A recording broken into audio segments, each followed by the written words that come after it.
I guess today is the gold show. It's good as gold. That'll be our tagline. It reminds me, Bob's question here is really highlights the fact that with these equities, you can buy into something that can not only have the opportunity to appreciate in price, but can also pay dividends, which gold doesn't do.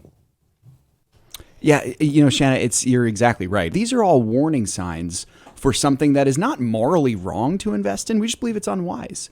And, one of the things that we were talking about too was, in my understanding, and I listen to a lot of conservative talk shows, Christian talk shows on much bigger networks than we are on and much bigger outlets than we're on. Every single one of them sings the praises of gold.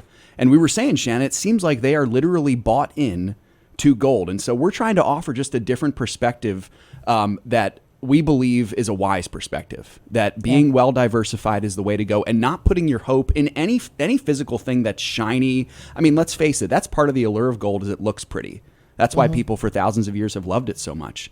And so I think it's good to just use wisdom and to see that full picture perspective that we're trying to bring, Yeah, I can remember, Dan telling me years ago how much money he was offered by the gold people to become a sponsor of the show. And, because he had his own convictions, he didn't believe that gold was as good of an investment as what we were putting forth or what he was putting forth as a stock strategy at the time.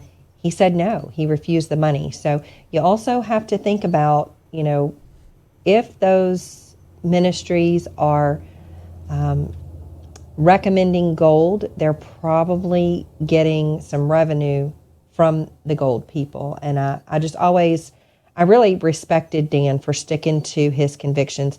Not to say, I wouldn't even go so far as to say that it's unwise to, invest in gold just a little bit in your portfolio, but I think it's definitely unwise to, to put all of your hope in something like that, or to get very concentrated in that too. So, I think that you're right, Seth. We do stand out from other ministries, especially conservative Christians, is that we have a little bit of a different viewpoint on that. So, I'm really glad that people do ask those questions, because they're going to get a little bit of a different perspective from us. And you have to think about too, is a lot of these programs that do that, they're not financial experts. So, it can be easy to jump on the gold bandwagon when you hear all of the arguments that the gold people put forth for that.